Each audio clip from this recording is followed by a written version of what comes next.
안녕하셔요. 무비썸 17회 시작합니다. 네, 저는 박지선이고요. 저는 이동진입니다. 네, 10월입니다. 네네. 완연한 가을이 되었어요. 사실 뭐 10월달 되면 어떤 분들은 극장에 볼 게 없다고 말씀하시기도 하고 저 같은 사람은 볼 게 많다고도 얘기합니다. 비시즌에서 오히려 좋은 영화들이 더 많아요. 실제로 약간 10월이 비시즌이에요. 그렇죠. 10월, 11월, 뭐 2월, 3월. 1년 중에 영화 제일 좋은 때가 2월, 3월인 것 같고요. 10월, 11월에도 작은 영화 중에 좀 좋은 영화들이 많죠. 오늘 다룰 영화도 저는 좋았습니다. 그렇죠. 네. 저희 어제 같이 막 덜덜덜 떨면서 봤잖아요. 약간 공포 스릴러 봤는데 네. 저는 되게 무서웠거든요. 근데 네. 나와서 어떠셨어요? 그랬는데 저는 뭐 이러면서 되게 강한 척 하시더라고요. 근데 밥 먹는데 보쌈 먹는데 손이 덜덜덜 네, 보쌈 덜덜덜 하셨잖아요 그때. 아, 이거 보쌈. 수전증이에요. 네. 몸에 그 전해질 농도가 맞지 않아가지고. 지식으로 자꾸 저 이기려고 전해질 전해질 저도 알아요 그거. 네. 아, 네. 제 순수한 마음이 전해져야 되는데. 자, 맨 인 더 다크 오늘 그러면 이야기를 해보도록 하겠습니다. 네. 이 영화가 사실 많은 분들 지금 사실 큰 영화는 아닌데 미국에서도 일종의 뭐라고 그럴까요? 슬리퍼 히트? 아, 또 어려운 말 했나? 입소문 탔다 뭐 이런 거. 그렇죠. 그러니까 사실 큰 영화가 아니고 저예산 영화인데 여름이 거의 끝나갈 무렵 미국에서 개봉해서 굉장히 센세이션을 일으키면서 크게 성공했던 작품이에요. 이게 수어사이드 스쿼드 그거 이겼다면서요? 네. 근데 저는 왜 통쾌하더라고요, 그게. 수어사이드 스쿼드에 대한 또 실망감이 있었기 때문에. 네. 어쨌건 이 영화가 그 여름 시즌에서 이런 저예산 공포 스릴러 영화가 2주간 박스오피스 1위를 했다는 것도 오. 크고 또 개봉한 지 열흘 만에 이 영화의 제작비를 5배를 뽑았대요. 엄청나죠. 그만큼 뭔가 이 영화에 굉장히 흥미로운 요소가 있다. 그럼 대체 맨 인 더 다크 무슨 내용인가 궁금해하실 분들을 위해서 제가 줄거리 한번 소개해드리도록 하겠습니다. 네. Let's do this. 10대 빈집털이범 로키, 알렉스, 머니 세 사람은 밑바닥 인생을 청산하기 위해 This guy got at least 300K. 홀로 사는 눈먼 노인의 집을 털기로 계획합니다. 하지만 거액의 현금을 쟁취하려던 순간 노인이 깨어나고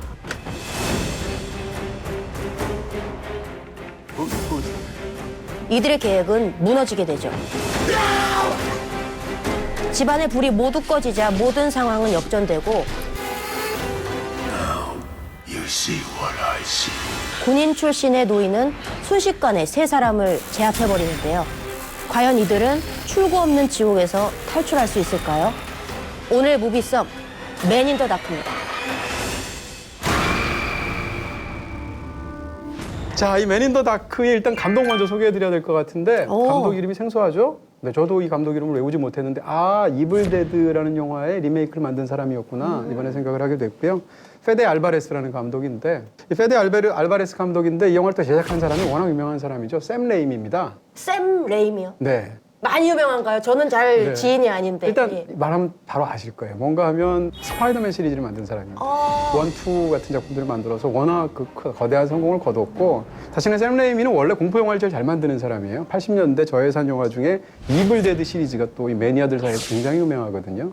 그 시리즈를 만들었던 사람인데 이 영화엔 제작자로 참여했다. 뭐 이런 얘기를 일단 할 수 있고요. 네, 이 영화는 이제 저예산 공포 영화인데 공포 스릴러 영화 장르일수록 사실은 실력 있는 신인이 나오기가 가장 좋은 장르입니다. 감독님도 그렇고 그렇습니다. 배우들도 그렇고 배우들도 그렇고 이제 스타를 소개하는 그런 뭐일 수도 있고 더 크게는 이제 아주 재능 있는 연출력 있는 근데 연출력 있는 신인들이 검증이 안 된 경우가 많잖아요. 근데 공포 스릴러 영화는 기본적으로 돈이 별로 안 들어요. 돈이 별로 안 든다는 뜻은 감독에게 상대적으로 어떤 권한을 주기가 쉽죠. 네. 그런 상황에서 이런 저예산 영화인데 몇 배에 달하는 그런 성공작들이 나오게 되죠.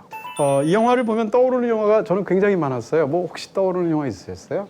저는 솔직히 말씀드리면은 공포 스릴러 쪽을 잘 몰라서 제가 요 전에 너무 죄송합니다. 요 전에 봤던 게 아마 디아더스인가 막 그럴 거예요. 네. 너무 비웃는데요? 네. 작가님? 네. 디아더스. 많이 무서워해서 네. 네, 네. 그리고 공포도 어떻게 보냐면요. 아예 음소거해놓고 보던가 아예 뒷장면부터 먼저 봐요. 그럼 재미가 없잖아요. 공포 영화에서 사운드가 얼마나 중요하고 또 네. 뒤에 결말이 얼마나 중요한데 그걸 다 미리 보시는. 되게 한심하게 쳐다보시는 아니요, 그건 아니고. 근데 이번 그 맨 인 더 다크는 모르고 보신 거 아니에요? 모르고 그래서 2시간 내내 정말 저 옆에서 같이 본 언니가 알 거예요. 네. 이렇게 귀 틀어막고 소리를- 갔다니까요. 왜냐하면 공포 영화는 네. 눈보다는 귀에서 오는 공포가 크다 이런 게 그렇습니다. 있어가지고 네. 이걸 맞고 보면 조금 덜하거든요. 그리고 더군다나 이 영화는 사운드가 중요해요. 왜냐하면 주인공이 맹인이라는 설정이 있기 때문에 맹인이면 귀가 굉장히 예민해지잖아요. 그걸 이용해서 극 중에서 사운드 디자인을 굉장히 잘한 영화이기 때문에 만약에 이 영화를 나중에 집에서 이렇게 컴퓨터 화면이나 TV 화면을 통해서 보시면 지금만큼 재미가 없습니다. 그래서 맨 인 더 다크 같은 영화는 사실 극장에서 보셔야 돼요. 근데 이거 되게 번외적인 이게 내용하고 상관없는 얘기인데 극장 얘기하시니까 밀정이요. 780만에 가까운 네. 아, 700. 네. 780만. 목소리 좀 달랐죠? 무슨 말이야? 내가 한 얘기가 아니에요. 그만하고 목소리 좀 나서 달랐죠? 거의 맞을 것 같아요. 근데 780만 될 것 같아요. 개그계의 이영표? 네. 지금 뭐 말씀하시면 다 맞추는. 네. 혹시나 정말 780만에 근접해서 영화가 딱 관객 수가 그렇게 되면은 네. 어떻게 저희도 하는 좀 겁니까? 성지짤로 좀 많이 여러분들 좀 성지짤. 돌려주세요. 네. 네. 영화 제작하시는 분들이 문전성시일 것 같아요. 찾아와가지고 저희 영화는 몇 만입니까? 이렇게. 90만. 이 사람이 네.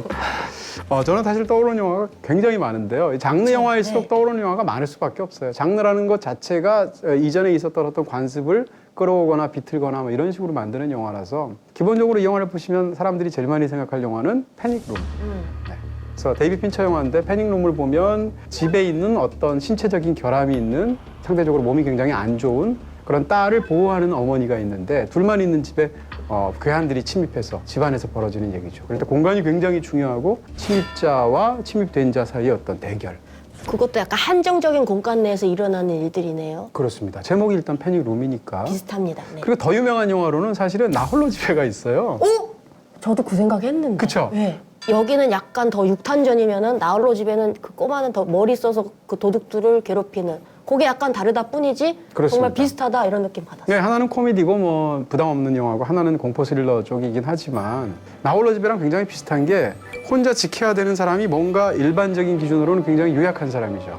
나 홀로 집에서는 아이가 지키고 있고 여기서 맹인 노인이 지키고 있는데 청년 셋이 침입해서 강도짓을 하려고 하니까 이 영화에서는 네. 상황이 굉장히 비슷하다 이런 얘기할 수 있고요. 사실 영화에서 이 영화의 밑그림은 사실 이겁니다라고 보여준 영화가 있어요.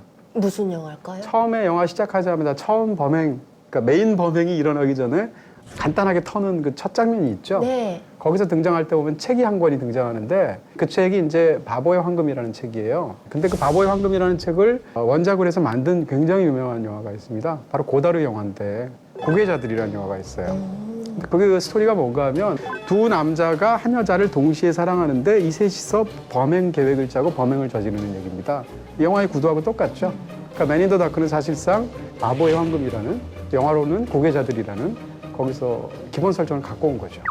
영화 스스로가 그걸 보여주고 있는 거예요. 그 첫 장면의 그 서재 장면 잠깐 그 순간을 통해서요. 네, 책이 딱 이렇게 나옵니다. 바보의 황금이라고. 그래서 저는 그런 거 네. 캐치 못하고 그냥 네. 그 머니라는 친구가 막 거기 거실에다 소변 보고 막 병 네. 깨고 이런 것만 보면서 아유 네. 쟤 죽겠다 곧 죽겠다 이런 생각만 했는데 서재는 미처 캐치를 못했네요. 말씀하신 게 맞아요. 사실 저 인물은 30분을 갈 수가 없습니다. 저렇게 설정된 인물. 공포 스릴러에서 누가 초반에 죽는 사람이 있고 끝까지 남는 사람이 있는데 네. 저러다가 저 사람이 나오면 이상하잖아요. 그렇죠? 그리고 또 생각나는 영화는 제가 어려서 가장 무섭게 본 영화 중에 하나가 어두워질 때까지라고 오드리 헵번 나오는 영화가 있어요. 오드리 헵번이 무서운 영화를 찍었었어요? 그럼요. 한 40대쯤, 60년대쯤에 나온 영화 같은데 그 영화는 오드리 헵번이 장님입니다. 근데 이 남편이 인형 안에 마약이 있는 걸 모르고 그것을 집에 두게 되는데 그래서 이 범인들이 그 마약이 담긴 인형을 찾아서 이 맹인인 오드리 헵번 혼자 있는 집에 침입을 하죠. 네. 그러면서 벌어지는 얘기인데 특정 설정도 비슷해요. 이 여자가 굉장히 연약한 상황에서 이 강도들을 상대를 해야 되니까 중간에 어떻게 하냐면 집안에 있는 전등을 다 깹니다. 그래서 어둠으로 만들어 버려서 조건을 똑같이 만들죠. 왜냐하면 자기는 볼 수가 없으니까. 비슷한 설정이 이 맨 인 더 다크에도 있죠. 굉장히 실감나는 지하실에서. 너무 많은데 또 하나는 이제 공포 영화의 거의 뭐 클리셰 같은 게 뭔가 하면 살인마든 악당이든 귀신이든 뭐 하다못해 주라기 공룡에서의 공룡이든 희생자를 찾아다니는데 주인공이 벽장에 숨어서 입 막고 있는 거. 거의 포스터잖아요. 영화 포스터가 이렇게 여자분이 입 막고 있는 게. 네. 그 영화 원제가 그렇기도 하고. 근데 Don't breathe. 그렇습니다. 숨 쉬지 말라는 건데 그 장면으로 가장 유명한 영화는 사실은 슬래셔 영화라는 영화가 있죠. 난도질 영화. 슬래셔 영화의 기원에 해당하는 영화가 있습니다. 70년대 말에 할로윈 시리즈인데 그 할로윈에서 그 장면이 너무 유명해요. 벽장에 숨어 있는데 이 마스크를 쓴 살인마가 긴 시칼을 들고 어딘지 찾아다니는 장면. 이런 장면들이 일종의 변주다. 주라기 공원 같은 것도 보시면 그 주방에 주인공이 숨죠. 근데 벨로시랩터가 들어와서 어디 있나 이렇게 찾아볼 때 스필버그가 정말 천재적인 게 공룡이 어디 있나라고 생각하는 모습을 이 손가락으로 탁 하는 걸 보여주잖아요. 그런 식으로 해서 굉장히 무섭게 만드는 어떻게 보면 클리셰라고 말할 수 있고요.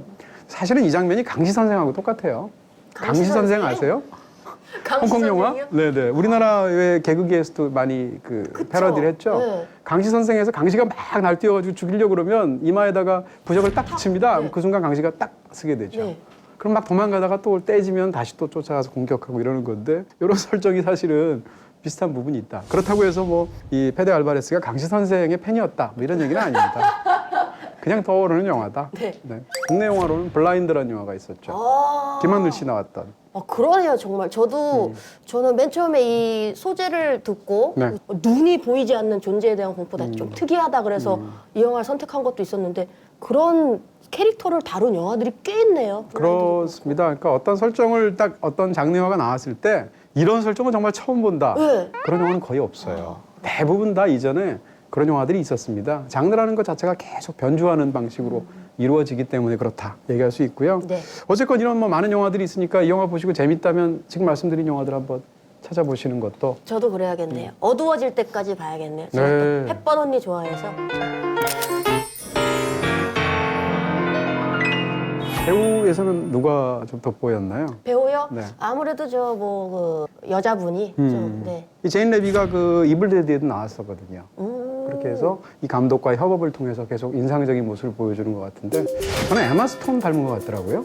저는 리즈 위더스푼 닮은 것 같아요. 오. 그런 얼굴. 눈 크고 놀란 표정 할 때 약간 저는 네. 누가 낯이 익다 지인인가 어디서 봤나 그랬더니 네 겹치는 얼굴들이 좀 있고. 근데 영화 다 보고 나면 저는 사실은 노인 역으로 나오는 스티븐 랭이 제일 인상적 아닌가요? 노인 역을 하신 건데 이제 영화 보는 내내 노인 같지가 않아서 네. 근력이 갑자기 일어나가지고 이렇게 네. 쳐다보잖아요. 근데 갑자기 네.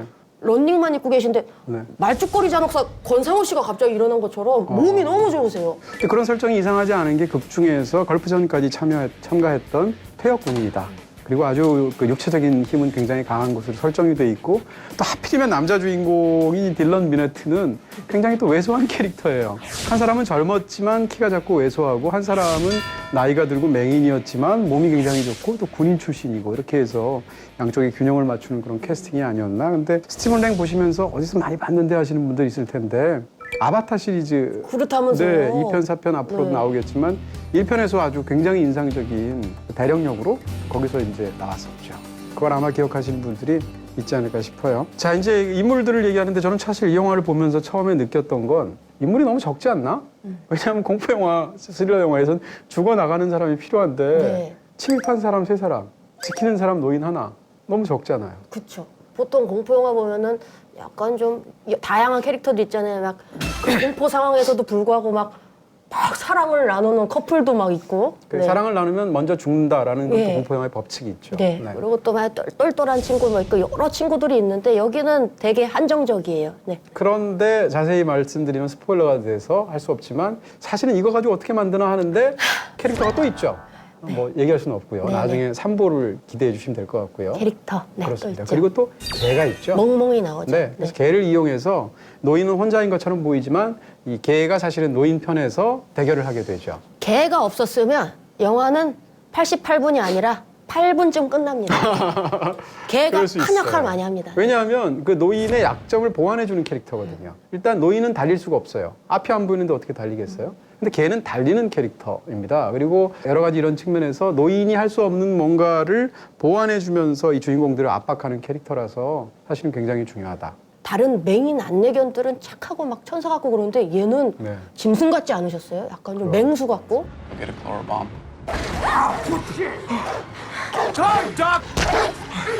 거의 뭐 늑대처럼 보이기도 네. 하고 네. 엄청나죠. 이 매력적일 수 영화는요, 있어요. 만약에 그 개봉하는 관이 좀 적더라도 그 미국처럼 입소문이 많이 날 것 같아요. 우리나라에서도. 벌써부터 이 부천영화제 같은 데서도 꽤 인기가 있었거든요. 그래서 아마 이런 영화를 사실은 여름에 하면 성공하기가 어려운데 비시즌에서는 좀 꽤 성공할 여지가 있지 않을까? 재밌으니까. 네. 성공했으면 또 좋겠네요. 괜히. 네. 저희 네. 무비썸에서 다룬다고 괜히 더 잘 됐으면 좋겠고 막 그런 것들이 있어요. 약간 응원하는 마음 같은 거 예, 생기기도 있습니다. 하죠. 재밌으면요, 영화가. 네. 자, 이렇게 해서 이제 파트 1에서 전반적인 느낌, 그 다음에 영화에 관한 일반적인 이야기, 혹은 떠오르는 영화들 얘기까지 했으니까 네. 본격적으로 이 영화 저는 굉장히 영리하고 잘 만든 영화, 대중영화라고 생각하는데 왜 그런지에 대해서 네. 구체적으로 한번 장면을 거론해 가면서 2부에서 다루도록 하겠습니다. 2부도 봐주세요.